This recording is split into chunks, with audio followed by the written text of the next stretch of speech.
importantes que hay que discutir. Por eso vamos a abordar ese tema de la mano del doctor Juan Peña, abogado penalista. El primer caso, ¿qué tal? Muy buenos días. Primero, gracias por estar en el programa. Gracias a ti por la invitación. El primer tema que vamos a abordar con usted tiene que ver precisamente con esta decisión por parte del Poder Judicial de declarar improcedente este pedido de tutela de derechos, ¿no?, por parte del congresista Freddy Díaz. ¿A qué se debe ello? ¿Cuáles han sido los considerandos del Poder Judicial para pronunciarse en ese sentido? A ver, una tutela de derechos se plantea cuando el investigado de alguna manera siente que se le ha vulnerado algún derecho en la investigación, ya sea preliminar o preparatoria, y le requiere al juez que por favor subsane lo que él entiende como una violación de sus derechos. Pongamos en este caso su derecho de defensa, ya que entiendo del pedido de tutela es tratar de declarar nulas algunas testimoniales que se han dado en la investigación. Pero ¿cuál fue lo que él habría tenido como sustento para que entienda de que se violó su derecho? No haber estado presente en la declaración. Si ese fuera el caso, lo que podría hacer es pedir una ampliación de la declaración de esas personas que fueron testigos. De repente él está entendiendo de que no pudo estar presente en la declaración y por lo tanto no pudo preguntarle o hacerle preguntas a este testigo, lo cual hubieran podido beneficiar a su cliente. Entonces lo que ha hecho es, la fiscalía no me citó o no pude estar presente y por lo tanto quiero, porque han recortado mi derecho de defensa, que declaren nula esta diligencia. Entonces envía tutela donde el juez de garantías para hacer este requerimiento. Y el juez, entiendo que lo que ha podido prever es, si quieres hacerle alguna pregunta, solicita una ampliación de su declaración. O si no has estado presente y se te notificó, no es culpa de la fiscalía de que no hayas podido ejercer de manera correcta tu derecho de defensa. Entonces, esto igual, esta resolución es materia de segunda instancia si es que la defensa lo cree conveniente y el juez o la sala en segunda instancia podrá resolver este pedido. Pero eso es importante lo que menciona, ¿no? Porque siempre se habla de que, claro, se puede, dentro del marco del debido proceso, se pueden presentar distintos tipos de recursos que puedan beneficiar, en ese caso, a la persona imputada, ¿no? Porque es parte, digamos, de este marco del debido proceso. Pero ¿hasta cuándo? Porque la acusación es grave. Hay un testimonio y aparte en el Congreso de la República también se está viendo este tema. Entonces, ¿cuándo se podría ya tener una sentencia? De hecho, el Ministerio Público va a tener que ver qué tan fuerte tiene los elementos de convicción ya para, si quiere, si es que lo tiene tan claro, evitar la etapa preparatoria y poder acusar directamente. Es lo que se llama la decisión del Ministerio Público de poder prever, de que no tenga que perder de alguna manera tiempo y ya teniendo un argumento claro y sólido, saltarse la etapa preparatoria y presentar su acusación si es que lo cree conveniente y si tiene la prueba suficiente para poderse ya ir a una etapa casi determinante. Y con los plazos de la justicia, que conocemos bien, muchas veces son largos, estaríamos hablando de cuándo se podría ya tener una sentencia firme. De hecho, una investigación preliminar y preparatoria en ese tipo de casos, que son casos simples, a menos que lo quiera declarar complejo, son de 60 días más 30 días más. O sea, 90 días nada más que dura la investigación preliminar y 90 más la preparatoria. Estamos hablando de cerca de 6 meses, si es que estamos de acuerdo a lo que nos dice el Código. Si la declara compleja, sí tendríamos un tiempo de 8 meses de investigación. Pero entendiendo ya de cómo se va dando la investigación, indistintamente del Congreso, el Ministerio Público, creemos por lo que se ve en los medios, ya tiene una posición sólida. No creo que pasen los 4 meses para que pueda pronunciarse y quizás pasar una etapa preparatoria, que no es la que determinante de una condena. Recién estamos cerca de 3/4 partes de lo que dura una investigación o un proceso penal. Además, también es importante recordar que no tiene inmunidad parlamentaria. Entonces, digamos, no tiene que responder a su Comisión de Acusaciones Constitucionales, que, por cierto, todavía no ve este caso pese que hay una denuncia. Es decir, van por cuerdas separadas. Así es. De hecho, al no tener inmunidad, las medidas de coerción pueden ser sostenidas solamente con el requerimiento del Ministerio Público y el orden del juez. Él entiendo que tiene un impedimento de salir del país, el cual viene cumpliendo y de alguna manera creer en una medida más gravosa hoy en día sería un poco factible. Otro tema también que me gustaría aprovechar para tocar con usted, porque en realidad hay varios temas que están ligados a lo político y judicial, tiene que ver con la última nota que habíamos presentado y con esas imágenes que en un momento se dijeron que habían desaparecido y tiene que ver con el allanamiento que se hizo a la zona residencial de Palacio de Gobierno para cumplir con la orden de detención preliminar por 10 días a Jennifer Paredes. Se dijo que esas imágenes no se encontraban, que se habían perdido. Sin embargo, el subsecretario del despacho presidencial, Beder Camacho, ha señalado que se encuentran a buen resguardo y también ha agregado que el presidente de la República va a solicitar un peritaje. El tener primero una notificación en el que se señala que hubo pérdida de las imágenes de las cámaras de seguridad y luego con esa versión ¿hay un posible delito? ¿Estamos ante un escenario así? De hecho, ante una respuesta injustificada de por qué no entregar los videos, sí creería de que el Ministerio Público podría abrir una investigación por encubrimiento, ya que no hay una razón válida para no tener la grabación del despacho presidencial o del Palacio de Gobierno, donde entendemos que se viene grabando 24/7 por un tema netamente de seguridad, indiferentemente de que hay alguna investigación contra unas personas dentro del Palacio. Palacio de Gobierno debe tener 24/7 las horas prendidas y grabando. O sea, quizás una cámara puede ser que tenga alguna falla, pero todas no es algo regular. Claro, lo que se señala es que son tres cámaras las que han presentado algunas fallas técnicas, es lo que ha mencionado Beder Camacho. Dice así, que ha dicho que solamente 3 máquinas han presentado la falla técnica de las 60 que existen. Si esas tres grabaciones o 3 cámaras son netamente el lugar donde creen que se podría haber escapado Jennifer Paredes, sí creo que habría un tema de encubrimiento, por lo menos indicios para abrir una investigación preliminar. ¿Y a quién alcanzaría esto? ¿Hasta dónde Primero podría el llegar? jefe de seguridad. De hecho, lo que de alguna manera he venido conversando con algunas personas es, lo primero es el jefe de seguridad, que es el encargado de las grabaciones. Y si ven algunas fallas técnicas de estas cámaras, ¿por qué no las mandaron a reparar? ¿Desde cuándo vienen estas fallas? ¿Hay algún registro de que efectivamente se tomó o se envió algún correo o algún oficio indicando de que habían unas fallas y que tenían que ser reparadas o no? Hay que poder sustentar el dicho, ¿no? No solo indicar se malograron las cámaras y habían fallas técnicas y no se grabó. Okay, ¿cuándo reportaste estas fallas? Debiste haberlo hecho, porque estamos en Palacio de Gobierno. Entonces me imagino que el jefe de seguridad podrá de alguna manera responder a este tipo de cuestionamientos que el Ministerio Público se los va a hacer sin ningún inconveniente.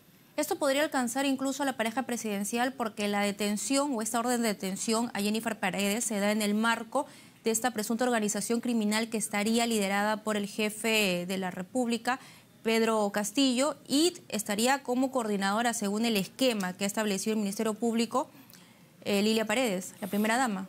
De hecho, hoy en día con esta simple sindicación o sospecha no creo que podrían alcanzar a la pareja presidencial.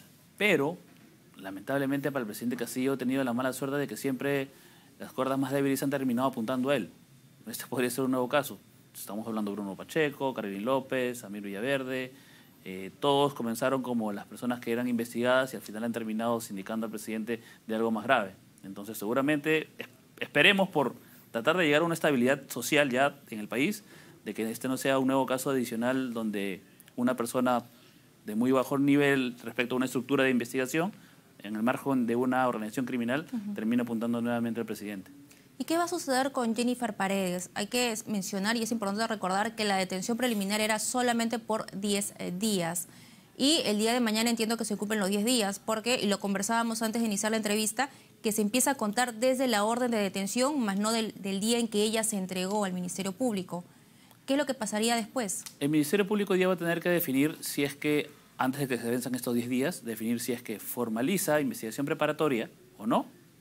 Y además requiere una medida como la prisión preventiva, que se entiende de que esta persona que fue supuestamente con una orden de detención y iba a ser ubicada en el lugar donde había señalado que residía, no se le encontró si es que tiene arraigo domiciliario, primero, si es que tiene algún peligro de fuga y si tiene peligro de obstaculización. Si se da ese tipo de escenarios, fácilmente el Ministerio Público podrá requerir una medida como la prisión preventiva, independiente del plazo que crea que sea necesario que esté detenida. Es decir, para iniciar ya o para solicitar una prisión preventiva, estamos ante el inicio de la formalización de la investigación. Así es, la prisión preventiva es una medida que se da ya en la investigación preparatoria. Entonces, la detención preliminar sí se puede dar en la etapa preliminar, pero la prisión preventiva se da ya cuando inicias la investigación preparatoria. El Ministerio Público cree que el nivel de sospecha ya no solamente es simple, sino ya es reveladora y de alguna manera es grave por la medida de requerimiento que está solicitando. El nivel de sospecha que nos dice la jurisprudencia para la prisión preventiva debe ser una sospecha fuerte y grave, casi igual a la de una condena. Entonces el Ministerio Público va a tener que tener bases muy sostenibles y muy fuertes para señalarle hoy en día al juez de la investigación preparatoria de que los elementos de convicción que tiene le da un nivel de sospecha gravísimo de que esa persona ha cometido el ilícito penal y que solamente tiene una cuestión de tiempo de recabar la información que crea conveniente para poder sostenerla ya en una etapa de juicio. Y vamos también con el tema que se ha venido dando en los últimos años con el tema de la prisión preventiva, ¿no? Muchas veces ha habido críticas de que en vez de ser la excepción se ha convertido en la regla. Y esto todo tiene que ver con el caso de Lavallato, ¿no? Este marco de investigaciones que comenzó casi de la misma forma, aceleradas, oportunas, se recababan pruebas, habían delaciones. Sin embargo, hasta el momento no hay ninguna sentencia. Entonces, hay quien podría pensar tener a una persona detenida, privada de su libertad, cuando todavía no hay pruebas firmes. Entonces, ¿qué medidas deberían tomarse o, en todo caso, qué es lo que debe valorar el juez para dictar una prisión preventiva? De hecho, en algunos casos, como abogado litigante que me ha tocado vivir ese tipo de escenarios, es bien difícil en algún momento entrar a pelear una prisión preventiva cuando el Ministerio Público en algunas ocasiones actúa en pared con el Poder Judicial. De hecho, yo puedo ir con elementos de convicción donde mi defendido puede tener arraigos, no ha demostrado peligro de secuestración y no se ha evidenciado un peligro de fuga, pero como en algunos casos que también conoces, el juez ha resuelto copiando y pegando lo que señala la Fiscalía. Entonces no tenía una valorización de siquiera los argumentos del abogado defensor. Y el Tribunal Constitucional también se había pronunciado al respecto, ¿no? Esto con el caso de Nadine Heredia y Ollantumala, y que eso terminó aplicando o se replicó en el caso de Keiko Fujimori. Así es, un copia y pega de lo que la Fiscalía había requerido, y lo que se hizo de alguna manera es señalar de que no había un argumento por parte del Poder Judicial, lo cual sí vulnera un derecho del defendido o del acusado en ese momento, porque de alguna manera uno trata de argumentar, pero te das cuenta que hay un juez que es llamado de garantías, entre comillas, porque solamente ha copiado y pegado. Entonces no hay ni siquiera una debida motivación de la decisión. Ahora, eso, que si bien es cierto, se convirtió de alguna manera, como lo dices tú, en regla más que excepción, varió con el presidente Vizcarra. Acuérdate que hubo un pedido de prisión preventiva que, teniendo en cuenta los antecedentes de cómo venía resolviendo el Poder Judicial, varió completamente con el expresidente Vizcarra. De alguna manera le señaló que había arraigos, le señaló de alguna forma que se estaba cambiando ya la regla por la excepción. Ya estábamos regresando a lo que el Código preveía. Pero nuevamente se ha dado la excepción de que las prisiones preventivas se están declarando fundadas sin argumentos muy sólidos. Hoy en día el Ministerio Público va a tener que ser muy fuerte en este pedido de prisión preventiva que le pueda dar a Jennifer Paredes para que este juez de garantías, que es de garantías, llame a la justicia de alguna manera y la imparcialidad para ver si es que ese pedido es declarado fundado o no. El presidente hasta el momento tiene 6 investigaciones. Existe la posibilidad, porque algunos señalan, ya acá está la controversia, ¿no? Cuando tenemos por un lado la Constitución y por el otro lado el Código Procesal Penal. ¿El presidente puede ser suspendido? Suspendido de derechos no, porque el Código Procesal Penal sí te señala una sección. Puedes suspender de derechos a cualquier persona, menos a los elegidos por voluntad popular. En este caso, el presidente tiene esa sección. Pero, a mi entender, él sí podría ser requerido de cualquier otra medida. Prisión preventiva y detención preliminar, porque la norma no prevé ese escenario respecto a estas personas. Ahora, lo que señalaba la Constitución es que no podías acusar al presidente. Ya el Ministerio Público dijo, lo puedo investigar de manera preliminar, y hasta en la preparatoria también, porque la acusación es cuando terminas la investigación preparatoria. Ahora, entendiendo de que no lo puedes suspender porque la norma prohíbe, sí lo puedes detener porque no señala esa sección. Sí puedes pedir un requerimiento. Indistintamente que el juez se lo pueda dar o no, el Ministerio Público, a mi entender, lo podría requerir. Es decir, el juez Checli dejó abierta la posibilidad de formalizar la investigación. Es decir, dejar de lado la investigación, la investigación preliminar y pasar a una preparatoria. En la resolución, usted se acordará que su abogado, Benji Espinosa, presentó una tutela de derechos, precisamente con una de las investigaciones. Y el juez Checli se pronunció al respecto, ¿no? Y dijo que se podía investigar al presidente de forma preliminar. Y mi consulta es si dejó abierta la posibilidad de formalizar la investigación. Sí, claro. De hecho, la investigación preliminar se da en una etapa, como te señalaba, donde hay una sospecha simple de que se ha cometido un ilícito penal. Entonces, la Fiscalía en ese momento va tomando declaraciones, diligencias, allanamientos, de alguna manera, para poder ver si es que efectivamente se cometió un ilícito o no. Cuando el Ministerio Público cree que hay elementos de convicción, que el nivel de sospecha ya no es simple, sino pasa a un nivel de sospecha reveladora o suficiente, indica, ok, ya sí hay un delito, yo estoy convencido de que hay un delito y lo voy a probar ahora. Y salta a lo que es la investigación preparatoria, la formalización y la continuación de la investigación preparatoria. En ese momento el Ministerio Público puede requerir prisiones preventivas.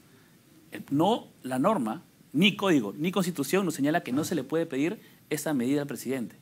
Sin duda es un tema inédito, ¿no? Porque eso nunca se había dado, en donde tenemos siempre posturas distintas, ¿no? Así que sin duda vamos a ver cómo es que se desarrolla en el Ministerio Público y a ver digamos, esto a dónde nos lleva. Muchas gracias por esa entrevista, muy amable, Gracias, como siempre. Carla. Ha sido el doctor Juan Peña, abogado penalista con nosotros.